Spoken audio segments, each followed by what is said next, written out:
gente, passando aqui com a nossa segunda aula, né? Foi muito bem falado ali pelo Denis na aula anterior sobre autoestima, né? E que a gente foi criado à imagem e semelhança, né, de Deus. E a gente tem que tomar posse disso, né? A gente tem que nos portar como verdadeiros filhos criados pela imagem e semelhança do Senhor. Eu quero ler aqui com vocês um texto que está ali em Mateus 17, do 24 ao 27, que diz assim: Quando Jesus e seus discípulos chegaram a Cafarnaum, os coletores de impostos de 2 dracmas vieram a Pedro e perguntaram: O mestre de vocês não paga o imposto do templo? Sim, paga, respondeu ele. Quando Pedro entrou na casa, Jesus foi o primeiro a falar, perguntando-lhe: O que você acha, Simão? De quem os reis da terra cobram tributos e impostos? De seus próprios filhos ou dos outros? Dos outros, respondeu Pedro. Disse-lhe Jesus: Então os filhos estão isentos. Mas para não escandalizá-los, vá ao mar e jogue o anzol, tire o primeiro peixe que você pegar, abra-lhe a boca e você encontrará uma moeda de 4 dracmas. Pegue-a, entregue a eles para pagar o meu imposto e o seu. Pedro, então, né, aqui ele atendeu os cobradores e respondeu que o Senhor pagava, né, sem consultar Jesus. Quantas vezes a gente toma atitude sem consultar, né, sem consultar o Senhor, sem perguntar para o Senhor? E Jesus pergunta, né, a Pedro ali, né, quem que ele... Aqui onde? De quem os reis da terra cobram tributos e impostos? De seus próprios filhos ou dos outros, né? E Pedro responde que dos outros, né? Jesus mostrou, né, para Pedro aqui que ele, né, que Jesus, como filho de Deus, o rei de todo o universo, né, de quem criou tudo, né, de quem criou os céus e a terra, não devia, né, impostos nem tributos a ninguém, né? Ele era puro, ele era santo, ele não errava, ele não pecava, né? Mas por causa dessa resposta, né, comprometedora de Pedro, ele agora seria obrigado a pagar, né, para não escandalizar. Então ele manda Pedro aqui em... Fugiu. Aqui, ó. Mas para não escandalizá-los, vá ao mar e jogue o anzol. Tire o primeiro peixe que você pegar. Abra-lhe a boca e você encontrará uma moeda de 4 dracmas. Aqui na minha Bíblia ela tem uma explicaçãozinha que a dracma ela é uma moeda de prata, tá? Que ela equivale a uma diária de um trabalhador braçal, né? Então, aqui Deus proveu, né, uma forma para que isso acontecesse através da moeda da boca do peixe, né? E Jesus conhecia o peixe, Jesus, ele sabia o que teria dentro do peixe, né? Tanto que ele falou ali para Pedro, né? Pesque o peixe e pegue a moeda que está dentro. E assim como Jesus conhecia o peixe, ele nos conhece. Ele conhece o mais íntimo do nosso ser, né? E a moeda aqui, ela valia por 2 pessoas, né? Que era para pagar ali o imposto de Jesus e de Pedro. Então, Jesus nos conhece, né? Jesus te conhece no mais profundo do nosso ser. Às vezes a gente fala assim: ah, não, mas fulano, meu amigo, me conhece tanto, eu conto tudo pra ele, eu conto tudo pra ela. E na verdade, às vezes a gente não conta tudo, né? E Jesus sabe de tudo, tudo da nossa vida, né? E aqui na nossa aulinha anterior, o Denis frisou muito isso, né?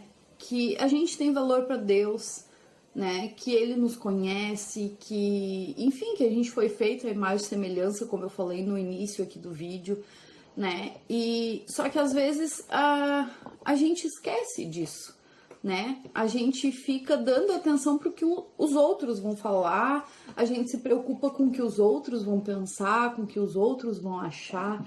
A gente tem que se preocupar sim com o que os outros vão pensar através das nossas atitudes, né? De saber se eu tô escandalizando meu irmão ou não, né? E se eu escandalizo, é melhor eu não fazer, né? Então, eu quero dizer para vocês que Jesus pagou a nossa dívida com a morte, com a sua morte na cruz, né? Deus deu o único filho que ele tinha para morrer por mim e por ti, por nós que vivemos errando, que vivemos pecando, né? E nós não tivemos trabalho algum nisso. Nós fomos beneficiados. Pensa que louco isso, né? Alguém entregar a vida por ti para te redimir de todos os teus erros, de todos os teus pecados, né? De todas as tuas falhas, digo as tuas, mas são as minhas também, né? E a gente não tem trabalho algum, né? Às vezes eu fico pensando, meu Deus, às vezes a gente se corta, eu cortei o meu dedo bem pouquinho e arde. Imagina Jesus na cruz, as pessoas cuspindo nele, as pessoas, né, o caminho ali da cruz, as pessoas dando chibatadas nele, as pessoas batendo nele. Imagina a dor, eu não consigo nem imaginar a dor que ele deve ter sentido, né?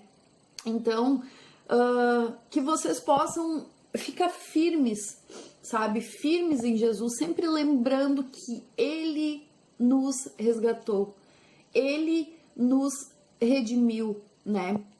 E eu li aqui e achei bem interessante, tava estudando sobre isso, né? E achei bem interessante que diz assim, ó: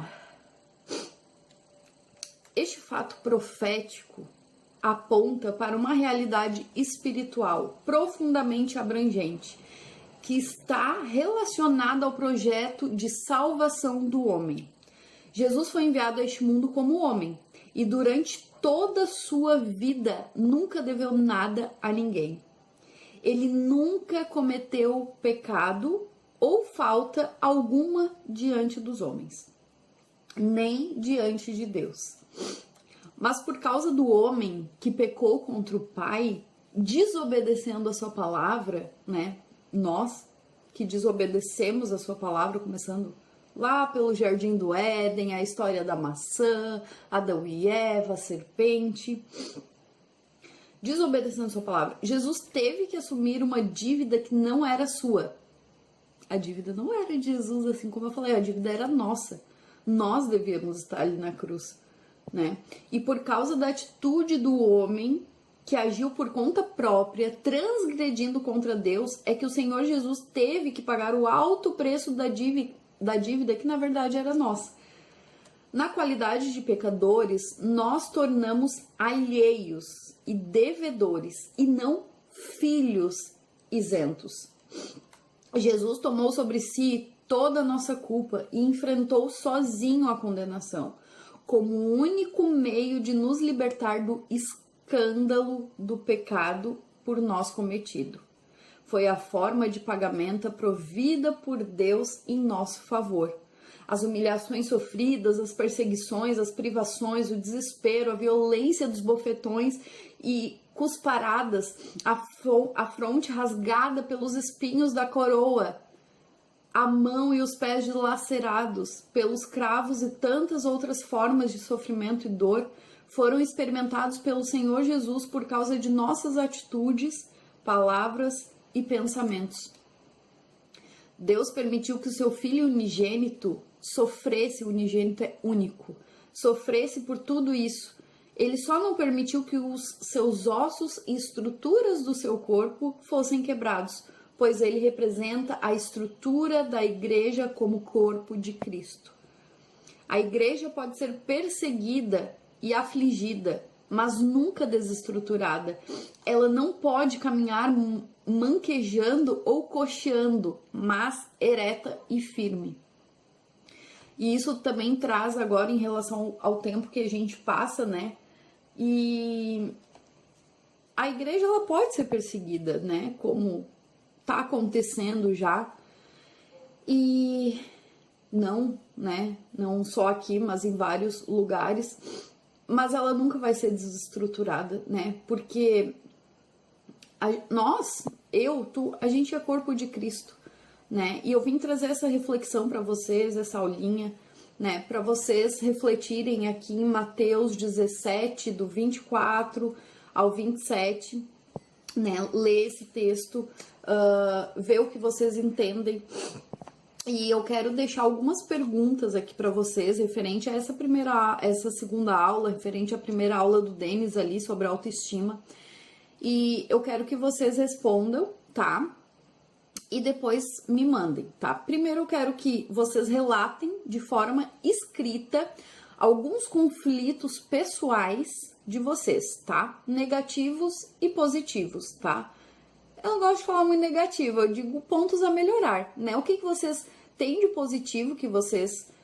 alguns conflitos de vocês, né? Que vocês têm como positivo e tem como a melhorar. E 3 perguntinhas, tá? Primeiro, pra você, o que é autoestima? 2, você já sofreu bullying? 3, você sabe o que é bullying? Então, vocês vão relatar ali, né, os conflitos e vão responder essas 3 perguntinhas e me mandarem, tá? Me mandarem pelo WhatsApp, enfim. Que Deus abençoe vocês, que Deus fortaleça vocês, que eu oro, né, para que a gente possa logo estar juntos, né, tendo as nossas aulas ali nos domingos, né? Vocês são bênçãos de Deus, não deixem ninguém falar nada ao contrário, né? Vocês são filhos de Deus, vocês são escolhidos de Deus, né? E não deixe, às vezes as pessoas nos falam coisas e a gente começa a acreditar nisso, né? Mas se o que as pessoas falam não tá aqui na palavra de Deus, vocês não são isso que elas estão falando, tá? Tudo que nós somos tá aqui na palavra de Deus, tá bom? Um beijo, que Deus abençoe vocês, que Deus fortaleça vocês, em nome de Jesus, amém.